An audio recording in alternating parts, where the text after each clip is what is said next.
Sobrang galing niya sa... Rocky's Secret Files. Secret Files. It's the kind of bleep you never knew existed. Kunwari inosente, pero boy naman pala. Rocky's Secret Files. Secret Files.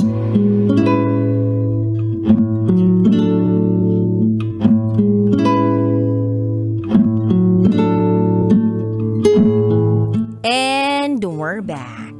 Kasama niyo pa rin si DJ Rocky and this is Vane's Secret Files. Si Vane na hanggang ngayon ay hindi pa rin umaalis ng bansa dahil umaasa pa siya na magkikita sila nung lalaking mahal niya.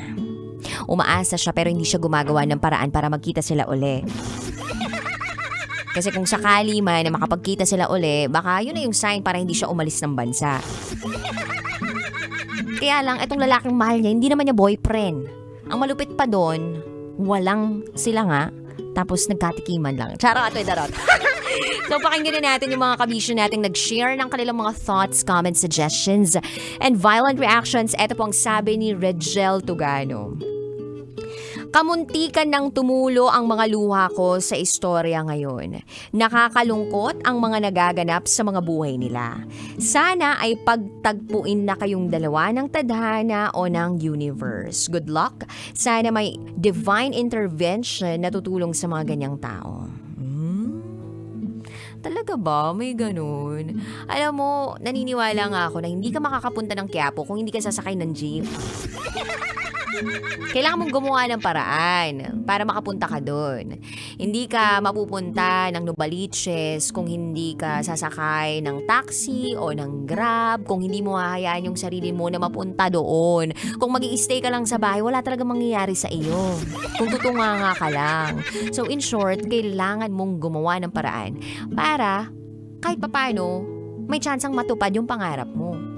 Hindi mo man siya makuha o maging aligned dun sa pinlano mo na picture out mo sa utak mo, pero at least sumubok ka.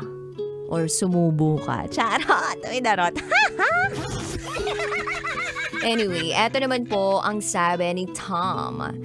Tom says, alam mo DJ Rocky, ang masasabi ko lang para kay Vane ay wag na siyang mag-antay in vain dahil masasayang lang ang oras niya. Dahil kung gusto talaga siya nung lalaking yan ay paninindigan siya at ilalaban siya hanggang dulo at hindi siya gagawing panandalian lamang. Ay, may pagganun pa. Paano ba naman kasi tayo makasigurado na na hanggang ganun lang sila, walang label? Or baka nag-aantay lang talaga yung secret file sender natin na mag-initiate itong si Jace na ano ba tayo? Baka pwede kitang ligawan, yung mga ganun. Pero kasi may mga lalaki na hindi kayang i-verbalize yung mga intensyon nila eh. Or may mga lalaki na mas magaling lang through actions. Kumbaga, they are men of actions. Pero may ibang namang lalaki na magaling lang sa salita pero walang gawa. At meron din namang mga babae na magaling lang umasa at mag-assume na pupwede sila kahit hindi naman talaga. Anyway, eto naman sabi ni Mayumi. Good afternoon, DJ Rocky. Kay Vane ba yun? Nakakatakot yung idea mo na magkaroon ng family at happy ending kay Jace. Kasi baka matrap ka sa idea na yan ng matagal na panahon at masayang ang oras ng paghihintay mo. Tandaan mo na patuloy na umiikot ang mundo at nagbabago ang puso ng isang tao. The only permanent thing in this world is change. Wala na nga kayong connection ni Jace kahit saang level pero umaasa at nagdarasal ka pa rin na sana piliin ka. Hello, gising-gising din pag may time. Focus on yourself, be busy and be productive. Baka sakaling ma-attract mo ang tamang tao sa buhay mo. Focus on yourself.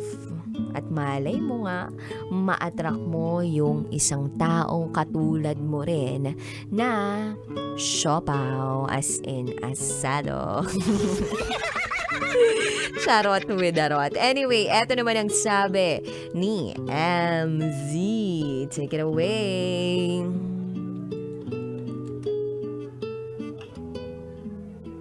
Hi love, di naman busy. Naghahanap lang ng laundry. Anyway, hi love, DJ Rocky. Ang masasabi ko lang sa sender natin ay i-pursue niya ng mga pangarap niya dahil wala siyang mapapala doon kay Jays. May mapapala ka lang sa akin. Yun lang, love you. Taray naman no. May pag-love you pa sa akin. Gusto mo ba ng love you too? Charot! Ang landi. May ere lumalandi. Nakakaasar. Ay, nako. Kaya nga nadulas yung VM sender ko eh. Masyado mo naman pinapahalatan. Naghaharutan tayong dalawa.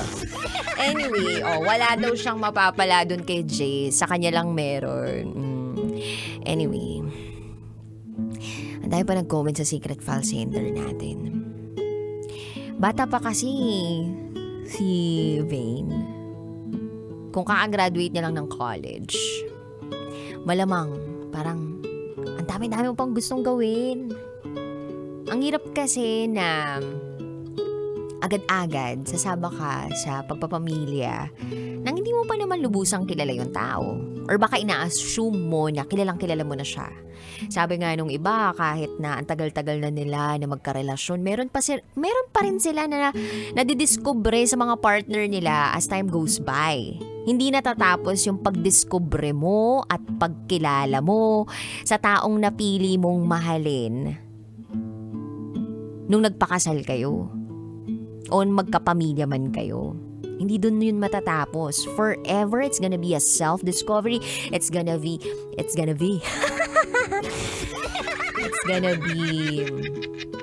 alam mo yun, it's gonna be always finding something for your partner or discovering something from your partner or being together with your partner in an adventure.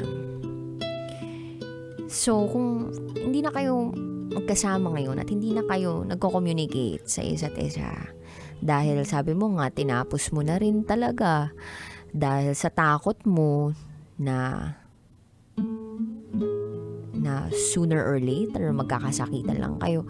Parang sa akin ang bullshits, no? Yung reasoning na yun. Well, it's valid, pero naniniwala ako na kapag may gusto, may paraan. Kapag gusto, may paraan. Kapag ayaw, maraming dahilan. Kaya ka natatakot kasi hindi ka binibigyan ng security blanket.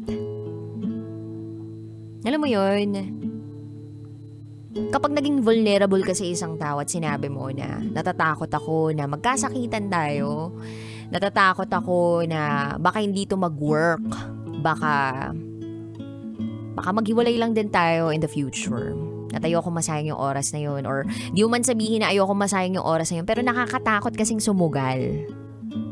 Pero kailangan balutin ng pagmamahal at yung kagustuhan mo na piliin yung taong minamahal mo.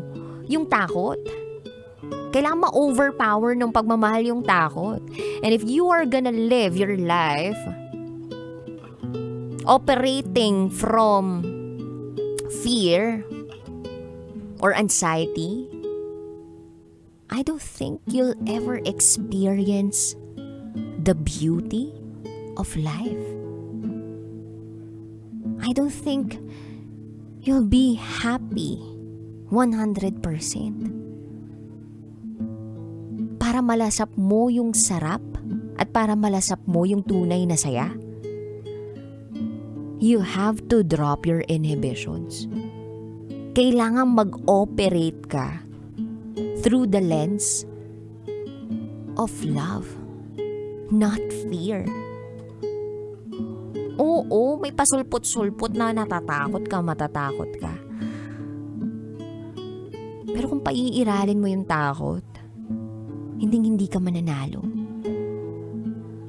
Yung para bang sumuko ka agad sa laban na hindi ka man lang lumalaban.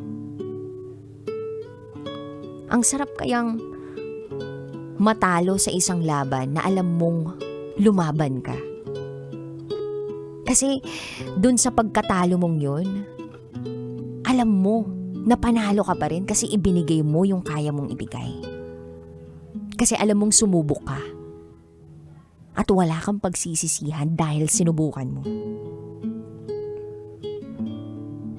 Wait lang biglang may tumatawag sa akin. Hello, Ma? Ma? Sandali lang Nasa kalagitnaan ako ng ere, biglang tumatawag yung nanay ko. Ma! Wala. Ayaw mag-connect. Mahina yata yung internet namin doon sa bahay namin.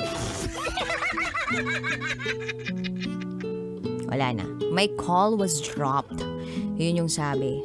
Pero subukan nating tawagan yung nanay ko, ha? Isa pa. Ayan. Hello?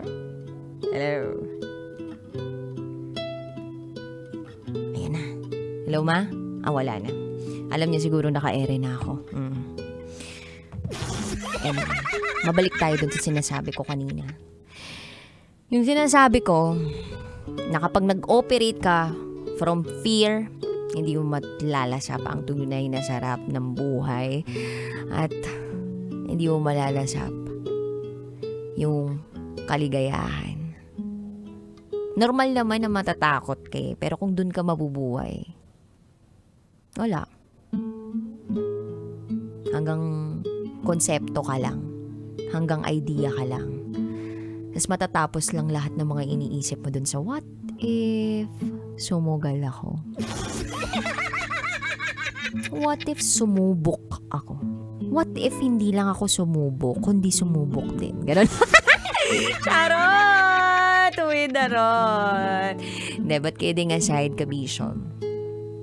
Nag-stem yang takot mo dahil sa insecurity mo with your situationship kay Jace. And it's normal kung makaramdam ka ng insecurity. And dun sa sinabi mo sa kanya or kung napag-usapan nyo man yun, wala naman siyang binigay na dahilan or hindi ka man lang niya sinuyo, hindi niya man lang inalam kung anong dahilan mo ba or mas inintindi ka ba niya ng mas malalim. Gusto mo ba na sabihan ka niya na wag ka nang umalis, dito ka na lang sa piling ko, tara. Alam mo yon, parang mag-work naman yan, basta may timeline kayo. Kasi masyado pa rin naman kayong bata. Sabi mo nga may mga obligasyon pa kayo. Kailangan ba maging hadlang yung pamilya para magmahalan yung dalawang tao? Kailangan ba maging hadlang yung pinansyal na kapasidad ng isang tao para magmahalan yung dalawang tao? Hindi ba pwedeng dalawa kayo nagtatrabaho, dalawa kayo nagtatuguyod ng pamilya ninyo, na hindi iniisip na magiging hadlang yung isa't isa doon sa kung anumang mga obligasyon yung meron kayo? Hindi naman kayo aalisin doon At hindi naman required magkapamilya agad pag nagjowa, diba? Ang kailangan lang ang magkaunawaan kayo ng sitwasyon ng bawat isa at mag-focus dun sa goals ninyo as of the moment. Ang mahalaga dyan, magka-timeline kayo o magkaroon kayo ng plano sa mga susunod pang taon. O by 2 years, dapat mabayaran natin yung utang ng pamilya, dapat makapag-give back tayo. Diba sa kultura ng Pilipino, meron talaga yung parang pagtanaw ng utang na loob at hindi natin aalisin yun sa inyo kung ganun talaga kayo pinalaki ng mga magulang ninyo at kung gusto nyong ibigay yun sa pamilya ninyo at dun kayo sumasaya, walang kaso doon. Ganda nga nun kasi parehas kayo halos ganun yung sitwasyon kasi mas maiintindihan nyo yung isa't isa. Kaya lang bakit biglang nagpo-pull back? Kasi nga parang walang words of assurance, walang security na naibibigay itong isa sa iyo at ganun ka rin sa kanya. Yung G ka kung magsabi to ng plano, go din ako. Alam mo, kailangan mo talagang iparating yung gusto mong mangyari. Kung sasang-ayon itong si Jay sa mga gusto mong mangyari at ganun din yung vision niya sa future ninyong dalawa, mag-work yan. Mag-work yan. Basta focus lang sa goal. Hindi focus sa iba. Pero kung hindi nyo willing pag-usapan or hindi kayo willing mag-usap about it at hindi kayo willing mag-compromise, gumawa ng timeline, ng vision board ninyo, wala talagang mangyayari. Kaya kung ako sa'yo, girl, ang pinaka-best pa, so redundant. Na masasabi ko lang dyan is that alamin mo kung ano talagang gusto mo nang hindi pinapattern yung buhay mo, sarili mong buhay sa buhay ng ibang tao. Ano ba muna yung gusto mong ma-achieve as an individual? You have to keep that sense of individuality. Kasi baka mamaya sa sobrang mahal mo yung tao, you've lost yourself in the process. And losing yourself just because you love someone too much is the greatest heartbreak of all. Ay, may ganun ba? Wala lang, inimbento ko lang. Charot with the rot. Anyway, sa mga kabisyo po natin out there na gusto mag-share ng kanilang secrets, share to me, rockatera@gmail.com. I gotta say BRB as in bathroom break. You are still with me, DJ Rocky, and you are listening here sa stasyong number 1 sa mga malulupet manggapang sa kakalsadahan. 90.7 Love Radio. This is Vane's Secret Farm.